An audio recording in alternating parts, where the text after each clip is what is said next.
The Lost Stranger. The night sky over the Mojave Desert had always been a silent canvas, dotted with 1,000 pinpricks of stars. But tonight, it tore apart. Tony Stark was cruising through the desert air in his Iron Man Mark XLVI armor, testing out new thruster calibrations when the quiet stillness shattered. His HUD flared with alerts, energy spikes, gravitational disturbances, something burning through the atmosphere at an impossible speed. JARVIS, what's the readout? Stark asked, boosting higher to get a better vantage point. Unidentified object, sir. Velocity exceeds conventional aircraft by a factor of 20. Trajectory, unstable. Estimated impact in less than 90 seconds. Tony muttered, so not a Boeing then. A streak of green fire ripped across the sky, trailing smoke and shards of glowing debris. The desert floor shuddered when the object finally hit, carving a crater that lit the night in a pulsing emerald glow. Stark didn't hesitate. He angled his thrusters and shot down toward ground zero. When the dust settled, the sight that greeted him wasn't twisted metal or a satellite in flames. It was something alive. A figure staggered in the crater's heart, tall, humanoid, its skin shimmering like liquid silver under the moonlight. Its limbs trembled, each movement uncertain, like a child learning to walk. Its eyes glowed faintly blue, filled not with hostility but with confusion, fear, and exhaustion. Tony hovered for a moment, taking it in. "Well, E.T., you missed your bus stop," he said, voice echoing inside his helmet. The alien turned, startled. For a brief second, their gazes locked. Stark had faced gods, titans, and madmen who snapped universes in half, but this was different. There was no arrogance, no menace, just lostness. The alien stumbled, clutching its side. It emitted a faint hum, like static filtered through broken glass. JARVIS, translate? Language patterns unfamiliar. Attempting analysis. Tony landed, his repulsors flaring dust into the crater. The alien flinched, shielding its face. Instinctively, Stark raised a gauntlet, not to help, but to prepare. Old habits. He'd seen too many peaceful strangers turn into ticking bombs. All right, Shiny. You don't talk, I don't shoot. Fair trade. The alien sank to its knees, chest rising and falling in shallow gasps. It looked fragile, breakable, a contrast to the nightmarish monsters Stark was used to. Yet every nerve in him screamed danger. This wasn't a stray puppy. It had crossed galaxies. That meant power. That meant risk. Stark hesitated. He thought of New York, of the Chitauri invasion, of portals raining death. He thought of Sokovia, of what one wrong alien could unleash. He wasn't about to let another surprise spiral out of control. "Sorry, friend," he muttered, activating a sequence on his gauntlet. Nanotech unfolded, forming a containment field around the figure. The alien's eyes widened. It let out a sound halfway between a cry and a plea, pressing its hands against the barrier. "Sir," JARVIS interjected, "the subject does not appear hostile." "Yeah? Tell that to my PTSD." The field snapped shut, locking the alien inside. It pounded weakly against the shimmering walls but made no attempt to fight with real force. Only desperation leaked from its movements, as if it feared being left behind. Tony tried not to notice. Later, inside his Malibu workshop, the containment pod hummed quietly, its glow casting eerie shadows across half-finished suits and half-drunk glasses of scotch. The alien sat within, knees drawn close, its silver skin dimmer now, eyes lowered. Stark stood before it, armor removed, glass in hand. He studied it the way he would a puzzle or prototype. "You know," he said, swirling the drink, "most visitors at least send a postcard first. You just crash in uninvited. Not great manners." The alien raised its head. For the first time, it tried to speak. The sound was distorted, layered, like multiple voices misaligned. Stark frowned. Jarvis worked overtime to decode the vibrations, but the translation came out fractured. Home, lost, find. The words struck Tony harder than he expected. He placed the glass down, leaning closer. You're lost? Yeah, well, aren't we all? But sentiment only went so far. He tapped the pod's controls, ensuring the lock was secure. Night bled into morning. Outside, the ocean waves crashed against Malibu cliffs, indifferent to the secrets brewing inside Stark's lab. Tony stared at the alien again, unease gnawing at him. Every instinct whispered he was wrong. That this wasn't a weapon, but a refugee. Yet his logic, the shield of a man burned too many times, kept his decision firm. Suddenly, the alien pressed its hand to the glass. Stark froze. The gesture wasn't aggressive. It was pleading. Its eyes, faint blue orbs shimmering with some kind of unspoken ache, locked on him. And in that silence, Tony Stark, billionaire, genius, hero, felt something he hadn't felt in years. Guilt. "Don't look at me like that," he muttered, tearing his eyes away. He buried himself in work, tinkering with gauntlets, tightening bolts, pretending not to hear the faint rhythmic hum the alien made, like a song calling to the stars. Jarvis spoke quietly. "Sir, if I may, it appears to be transmitting a signal." Tony stiffened. To where? Not Earth. Outward. Into deep space. Stark's stomach sank. He stared at the alien, realization dawning. It wasn't trying to escape. It was calling for help. And if help was coming, Stark had just turned Earth into a target. The desert crash wasn't an ending. It was the beginning.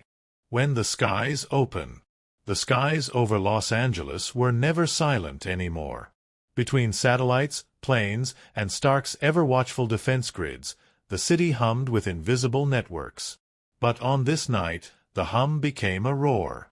"Sir," Jarvis's voice cut through Tony's half-drunk focus as he sat slouched in his lab, analyzing the alien he had captured. "I'm detecting multiple incoming signatures. Their trajectory is direct and hostile." Tony swiveled in his chair, blinking at the holographic feed. Dozens of red dots, then hundreds, blazed across the Pacific. Not missiles. Not aircraft. Ships. "They're here for him," Tony whispered, glancing toward the containment pod. Inside, the silver-skinned alien stirred, its glowing eyes heavy with sorrow. "And they're not sending flowers." The first strike. Within minutes, Los Angeles was under siege. The night sky split apart as alien warships descended like blades of light, emerald beams lancing toward the city. Skyscrapers rattled, alarms wailed, and terrified civilians poured into the streets. Tony leapt into action. His suit, waiting nearby like a faithful guardian, unfolded around him with metallic precision. "Iron Man, reporting for duty," he muttered, forcing false bravado into his voice. He blasted upward into the chaos, twin repulsors igniting the sky. Alien drones, sleek and jagged, swarmed toward him. They fired plasma bolts, their energy searing holes through the clouds. Tony weaved between them, returning fire with precision. "Los Angeles is not open for business," he shouted, launching a barrage of micromissiles that detonated against the first wave. Explosions lit the skyline, shattering glass and shaking the city's heart. But the aliens didn't retreat. They came in greater numbers. The struggle for the city. From the ground, the battle looked apocalyptic. Citizens screamed as the skies rained fire. Cars overturned, sirens wailed, and smoke choked the boulevards. Stark Tower itself quaked under the alien assault, its energy shields straining. Iron Man darted past a collapsing skyscraper, holding its steel frame long enough for civilians to escape. "Move it, people. Don't make me add construction work to my resume." Jarvis cut through his humor. "Sir, Their fleet is communicating in a tight band frequency. They're not aiming to destroy the city. They're searching. Tony blasted another drone, his HUD flickering from the strain. Searching for who? The answer came when a massive warship lowered itself into the skyline. From its core, a booming voice echoed in a strange, resonant language. The translation scrolled across Tony's display. Return the lost one. Return our kin. Inside Stark Tower, the captured alien pressed its hand against the glass of the containment pod. Its eyes burned with pleading light. Tony froze mid-air. They weren't invaders. They were family. Iron Man versus the Armada. But pride and panic drove him forward. He fired his uni-beam at the lead warship, the massive blast shaking the night. You don't just show up uninvited and torch my city. The retaliation was immediate. Alien energy cannons targeted him, unleashing a storm of plasma. Iron Man spiraled through the barrage, his armor shields dropping dangerously. JARVIS, I'm running out of party tricks here. Recommendation, retreat, sir. Not an option. Tony dove into the swarm, his suit systems screaming under the strain. Repulsor blasts tore through drones, missiles erupted in fiery arcs, and sonic thrusters cracked the air. The city below became a battlefield of metal and light. Yet no matter how many he destroyed, more ships poured through the clouds. For every drone that fell, 2 more appeared. For every warship damaged, another descended. Stark realized, with a pit in his gut, that he wasn't fighting to win. He was fighting to stall. Face of the enemy. The alien flagship hovered low, blotting out the stars. From its core emerged the leader, a towering being of crystal armor, its body glowing with internal light. It didn't attack. It only pointed toward Stark Tower. Release him, the voice boomed, translated across every frequency. We do not seek your world. We seek our lost one. Tony hovered in the sky, armor cracked and smoking. He looked down at his tower, then back at the being. For the first time, he hesitated. Sir, JARVIS said softly, they are not hostile. They are desperate. The captured alien, still weak, pressed both hands against the pod, its eyes shining. It wasn't angry. It wasn't vengeful. It was calling home. Tony clenched his fists. His city lay in ruins. His pride burned hotter than his arc reactor. And yet, the truth was undeniable. This wasn't his war. But he wasn't ready to admit it. Not yet. The cost of defiance. Iron Man launched one final strike, firing every remaining missile and beam at the flagship. The sky erupted in blinding light, explosions carving across the alien hull. For a heartbeat, Tony thought he had made a difference. Then the flagship's shields reformed, and its cannons powered up again. Sir, JARVIS warned, this is unsustainable. Their technology eclipses ours. Tony panted, sweat dripping inside his helmet. Yeah, tell that to my ego. The aliens held their fire, as if offering him a chance. A chance to choose surrender or destruction. The skies of Los Angeles glowed with alien firepower, waiting. The next move was his. And for the first time in years, Iron Man realized he might not be enough. The surrender. The air above Los Angeles crackled with tension. Alien warships hung like thunderclouds, their glowing green lights illuminating the ruined skyline. Below, fires burned across broken streets, emergency sirens wailed, and the once proud city looked like a battlefield frozen in time. Iron Man hovered in the sky, armor battered, energy levels dangerously low. His HUD flickered warnings in red. Power at 22%. The alien fleet didn't fire. They waited, silent and unwavering, as if daring him to choose.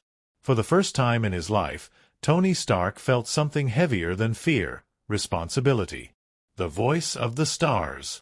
The alien leader descended from its flagship, a towering figure of crystalline armor, glowing veins of energy pulsing across its chest. Its voice resonated like thunder across the city, but Jarvis translated it smoothly in Stark's helmet. "You have taken what is ours. We do not seek war. We seek reunion. Release our kin." The words struck deeper than any blast. Tony glanced toward Stark Tower, where the containment pod glowed faintly. Inside, the silver-skinned alien, frail, frightened, and strangely gentle, pressed its hands against the glass. Its luminous eyes shone not with anger, but with longing. Tony clenched his jaw. "You caused this chaos. You brought fire to my city." The alien leader's eyes burned brighter. "You lit the flame. We followed its smoke." Memories of fear. Inside the helmet, Tony's breath came ragged. He remembered Afghanistan, the cave, the terror of being powerless. Back then, he built armor to feel safe, to never again be vulnerable. And yet here he was, wrapped in his strongest suit, armed with weapons that could level skyscrapers, but feeling weaker than ever. He had captured something he didn't understand, out of fear. And that fear had turned Los Angeles into a war zone. Jarvis spoke softly. "Sir, I believe they speak the truth. This war was not their desire." Tony snapped. "Whose side are you on, Jay?" "Yours. Always yours. But the truth remains. Last stand or last chance." The alien fleet shifted above, cannons humming with restrained energy. They weren't bluffing. One wrong move, and the city would vanish in light. Tony rose higher, his suit sparking, his repulsors glowing faint. "If you think I'm just going to roll over." The captured alien suddenly collapsed inside the pod, pounding weakly at the glass. Stark's heart twisted. It wasn't a warrior. It wasn't a spy. It was just lost. For once, Stark saw past the armor, past the alien glow, past his own ego. This wasn't about conquest. It was about family. And he was the villain. The release. With a heavy breath, Tony landed on the balcony of Stark Tower. His boots clanged against the metal as he approached the containment pod. "Jarvis," he muttered. "Open it." "Are you certain, sir?" Tony stared at the alien, whose faint light flickered like a candle about to go out. "Yeah, I'm certain." The pod hissed, unlocking with a slow hydraulic sigh. The alien stepped out, weak but steady, its luminous eyes never leaving Stark's. No words were spoken, but something passed between them, an unspoken understanding. Tony had been its jailer, its enemy. But now he was its liberator. The alien leader above extended a massive, crystalline hand toward its kin. With surprising grace, the smaller alien lifted into the air, joining the beam of light that carried it upward. The fleet, silent until now, pulsed with brilliant green light. Not weapons, but gratitude. Silence after the storm. One by one, the alien warships turned. Their glowing engines ignited, casting streaks of emerald across the stars as they departed. No parting shots. No final threats. Just silence. The skies of Los Angeles cleared, leaving smoke and ruin in their wake. But the war was over. Tony remained standing on the balcony, helmet off, staring at the stars.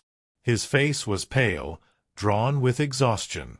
He had won no battle, claimed no victory. He had surrendered. And yet, maybe that was the only way humanity had survived tonight.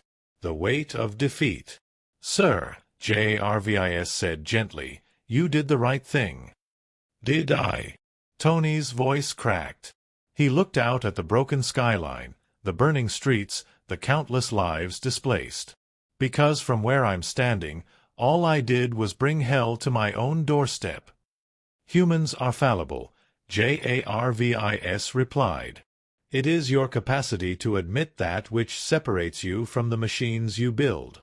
Tony exhaled, a bitter laugh escaping him. "Don't get all poetic on me, Jay. That's supposed to be Cap's job." But inside, the truth gnawed at him. This wasn't a victory. This was a lesson written in fire. Epilogue: a different kind of strength. The next morning, the city woke to devastation. News helicopters captured the wreckage, the burned-out streets, the craters where alien blasts had landed. Reporters demanded answers. Was this the beginning of an invasion? Was Iron Man the savior, or the cause? Tony Stark stood before the press, armor dented and charred, face lined with exhaustion. He said nothing heroic, nothing witty, only the truth. They weren't here to destroy us. They weren't enemies. They were searching for family. And I made the mistake of treating them as monsters. A hush fell over the crowd. Stark swallowed hard. "I can't take back the damage I caused. But I can promise you this. Next time, I'll remember that not everything that falls from the sky is here to kill us." And with that, Iron Man walked away. No grand applause. No headlines of victory. Just silence. Because for the first time in his life, Tony Stark had learned that real strength wasn't in building armor. It was in knowing when to take it off.